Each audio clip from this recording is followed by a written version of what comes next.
ये 4 छंद की जो बात कर रहे हैं, मैंने अपमान कर दिया, वो 2 छंद तो सुना दिए विनोद बंसल ने, बाकी 4 छंद सुना दीजिए प्रोफेसर सौरभ मालवीय। खड़ा हो जाता हूं मैं, आप कहें तो। नहीं संदीप जी, मुझे लगता है कि अरे भाई अपमान कर रहा हूं, वो कह रहे हैं राष्ट्रीय गीत का प्लीज गा दीजिए ना, बाकी 4 छंद भी, नहीं तो अपमान का लांछन मेरे ऊपर लग जाएगा कि मैं राष्ट्रीय गीत को अपमानित कर रहा हूं। नहीं सुना दीजिए 4, मैं खड़ा हो गया, लो मैं खड़ा हो गया, आप सुना दीजिए 4 छंद। अरे संदीप जी, आपसे आप खड़ा होना अलग बात है, खड़ा होइए, बैठिए, अलग बात है, आपकी भावनाएं, आपकी मनसा प्रकट हो रही है, आपको मंच मिला है, इसका अर्थ यह नहीं कि आप अपने सम्मानित व्यक्तियों के प्रति, जो एक सम्मान, समाज के सम्मानजनक व्यक्ति हैं, उनके प्रति एक समुदाय विशेष के लोगों को लगातार अपमानित कर दें, पूछना अलग बात है, उनसे सवाल पूछें, नहीं क्यों नहीं गा रहे? आप गाइए ना, मैं तो पूरा न्योता दे रहा हूं, बाकी 4 छंद गाइए, बाकी 4 छंद गाइए। अरे न्योता मत दीजिए आप हर चीज का एक स्थान होता है। अच्छा, हर चीज का स्थान होता है, वो आप तय करेंगे। अब ठीक है, एक मिनट, अब शीतल सिंह को लाइए स्क्रीन पर, शीतल जी को लाइए। नहीं, हर चीज का स्थान होता है शीतल भाई। 4 छंद अभी कह रहे हैं कि नहीं बोलने दिया, विनोद बंसल मुझ पर तोहमत जड़ रहे हैं कि अपमान करवा दिया, तो मैं कह रहा हूं भाई सौरभ भाई आप 4 सुना दीजिए। वो कह रहे हैं ये कहकर आप अपमान कर दिया, सब अपमानित महसूस कर रहे हैं।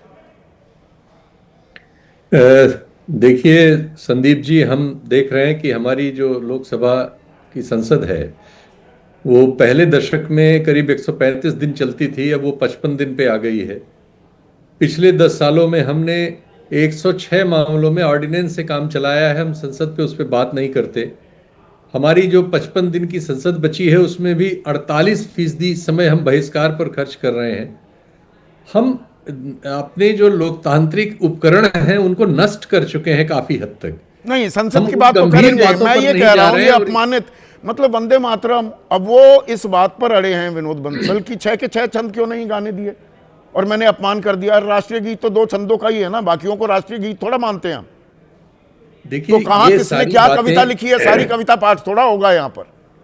ये सारी बातें किसी चीज को हल करने की जगह चीजों को हल न होने देने के लिए सड़क पर फैलाने वाली है।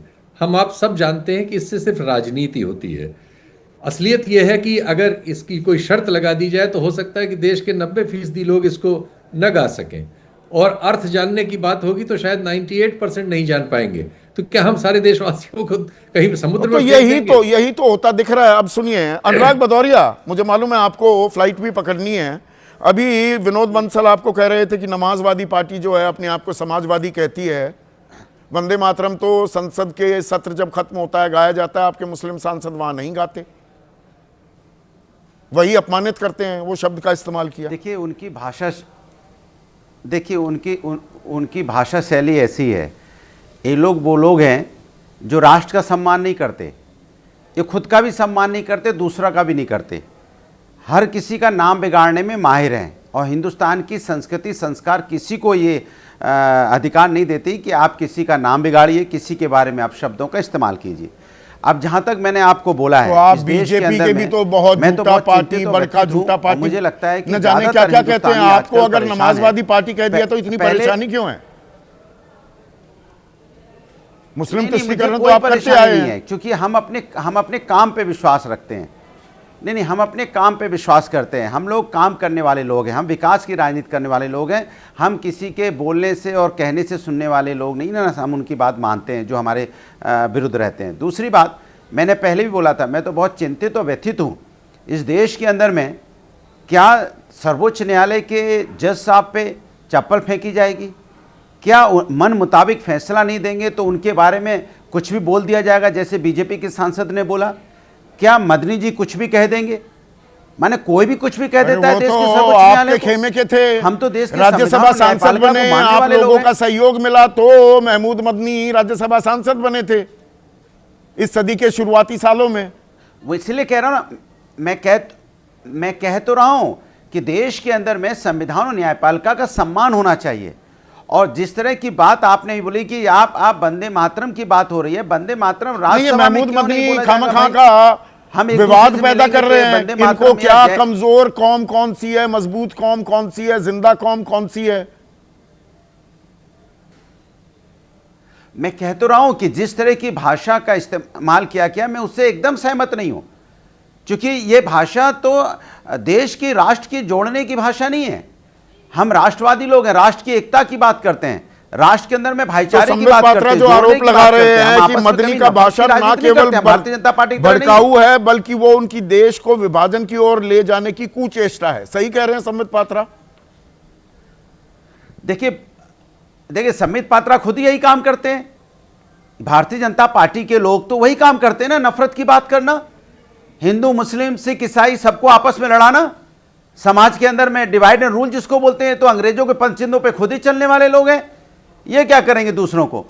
भाई इनमें और उनमें कोई अंतर आपको समझ में आया क्या? ये तो खुद ही उस तरह की बात करते हैं ना। ये वो लोग हैं जो हमेशा अच्छा ये बताइए, एक तरफ आप वंदे मातरम की बात करते हैं, दूसरी तरफ आप राज्यसभा में कहते हैं वंदे मातरम नहीं बोल पाएंगे, जय हिंद नहीं बोल पाएंगे। माने आप पार्लियामेंट के अंदर में ऐसा क्या है जो आप उसको रोकना चाहते हैं? क्यों? क्योंकि आप अपनी जिम्मेदारी से भाग रहे हैं, क्योंकि आप चाहते हैं कि जब यहां पे विपक्ष आपके ऊपर हमलावर होता है। किस बात के लिए हमलावर होता है? भाई विपक्ष तो जब सदन में आता है तो जनता के मुद्दों को लेके आता है ना। हम SIR को लेके आएंगे, एयर पोल्यूशन को लेके आएंगे, समाज के अंदर में जिस तरह से परेशान है लोग, चाहे किसी भी सेक्टर में हो, चाहे महंगाई बेरोजगारी हो या यहाँ पे आतंकवादी हमला जिस तरह के होते हैं, तो हम इस मुद्दे उठाएंगे ना समाज के अंदर में, पार्लियामेंट के अंदर में। तो हम जनता की बात करते हैं, BLO की मौत की बात हो तो BLO की मौत की भी हम आवाज उठाएंगे पार्लियामेंट के अंदर में, हम अपना सवाल रखेंगे, क्योंकि वो भी तो हिंदुस्तानी है। सीधा सवाल पूछ रहा हूं, महमूद मदनी का ये बयान, आप लोग जो ये मुद्दों की बात कर रहे हैं, मैं सीधा जवाब दे रहा हूं, देते हैं क्या? मैं कहता हूं, मैं फिर कह रहा हूं, चाहे देश में सदन हमारे सर्वोच्च न्यायालय पे चप्पल फेंकने वाले हो, चाहे उनके फैसले पे, सर्वोच्च न्यायालय के फैसले पे सवाल उठाने वाले भारतीय जनता पार्टी के सदस्य हो या MP हो या मदनी हो, ये वो लोग हैं जो समाज के अंदर में अगर सुप्रीम कोर्ट पे सवाल उठा रहे हैं और समाज के अंदर में इस तरह की बात कर रहे हैं, तो ये राष्ट्र एकता की बात नहीं है। सवाल चुनाव आयोग पर आप लगातार सकती। उठा रहे हैं, कल भी उठाए जाएंगे, सर भी होगा, FIR भी होगी। हम चुनाव आयोग पे सवाल उठाते हैं, BLO की मौत हुई है तो क्या हम सवाल नहीं उठाएं? एक BLO की मौत होती है तो उसके बच्चे अनाथ हो जाते हैं, एक बहन का सिंदूर उजड़ जाता है, एक माँ का बेटा चला जाता है और परेशान हो जाते हैं, तो हम क्या सवाल ना उठाएं? SIR आप करोगे कि 2 महीने के अंदर में उत्तर प्रदेश में 1.5 साल चुनाव है और आप 2 महीने में SIR करा देना चाहते हैं? सब अपने सवाल उठा रहे हैं। चरण सिंह सापरा, पर यहां पर विभाजनकारी ये बयान है, विभाजन की असल बात जो प्रधानमंत्री मोदी ने भी बोली 7 नवंबर को, कि ये जो 1937 में कांग्रेस वर्किंग कमेटी ने जो अपनाया वंदे मातरम, पहले 2 छंद ही लिए, बाकी 4 छंद क्यों छोड़ दिए? वहीं से विभाजनकारी नीतियां शुरू हुई हैं। और उसी ओर इशारा कर रहे थे अभी विनोद बंसल भी, कि आपने मुझे 4 नहीं गाने दिए, वंदे मातरम तो 6 छंदों का है।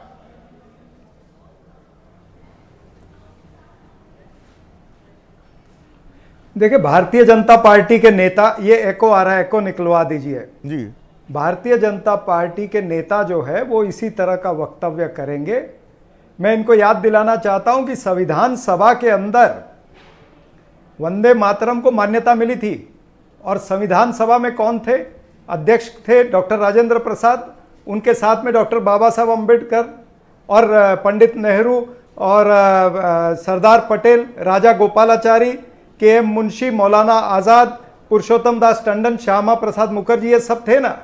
तो संविधान सभा ने जिसको मान्यता दी, ये एको अभी तक गया नहीं है, बहुत तकलीफ हो रही है जी, करवाते हैं, थोड़ा वक्त लगता है। संविधान सभा ने वंदे मातरम को मान्यता दी, क्या भारतीय जनता पार्टी के नेता जो है वो उसके खिलाफ जाना चाहते हैं?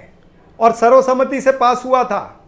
क्या भारतीय जनता पार्टी के नेता और नरेंद्र मोदी जी संविधान सभा के ये सभी महानुभावों से ज्यादा सयाने हो गए, ज्यादा बुद्धिमान हो गए हैं? क्या ये बताना चाहते जो कंगना रनौत कह रही थी कि 2014 के बाद ही भारत को आजादी मिली है, क्या उसी को सर्टिफाई करने पर तुले हुए हैं? तो भारतीय जनता पार्टी आजकल क्या कर रही है उन्हें समझ नहीं आ रहा, और उनका मुख्य उद्देश्य ध्रुवीकरण करना। और इस मुद्दे को अगर वह एडवाइजरी निकालते हैं, 11 साल से वो सत्ता में है, पहले क्यों नहीं निकाली भाई एडवाइजरी? नहीं, एडवाइजरी तो आप अब निकाल रहे थे। एडवाइजरी अच्छा इसलिए किया आई है क्योंकि एडवाइजरी ध्यान भटकाना का चाहते हैं, जिक्र आपने क्योंकि किया। जनता के मुद्दों 2010 पर में बात नहीं करना चाहते। 2010 में एडवाइजरी तो आपने भी जारी की थी कि भाई नहीं कर सकते, वंदे मातरम ये नहीं कह सकते। एको आ रहा है। ये 69 नंबर पन्ने पॉइंट नंबर 6 की बात है। और 2006 में संसद में ही बहुत बड़ा विवाद हुआ था, वंदे मातरम स्कूलों में गाना होगा। 7 सितंबर 2006 की बात कर रहा हूं। उस वक्त एचआरडी मिनिस्टर, आज का शिक्षा मंत्रालय जो है, वो अर्जुन सिंह थे। उन्होंने फिर स्पष्टीकरण दिया कि नहीं नहीं, गाना जरूरी नहीं है, तब भी विवाद हुआ था।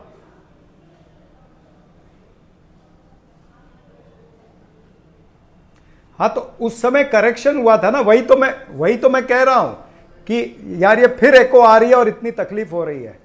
देखिए, भारतीय जनता पार्टी को ये समझना पड़ेगा कि वो इस तरह की बातें जब जब निकालते तब तब वो ध्रुवीकरण का अपना एजेंडा आगे चलाना चाहते हैं। ये 2D फॉर्मूला पर चलते हैं, डिस्ट्रैक्शन और ध्रुवीकरण, ये दोनों काम करना चाहते हैं।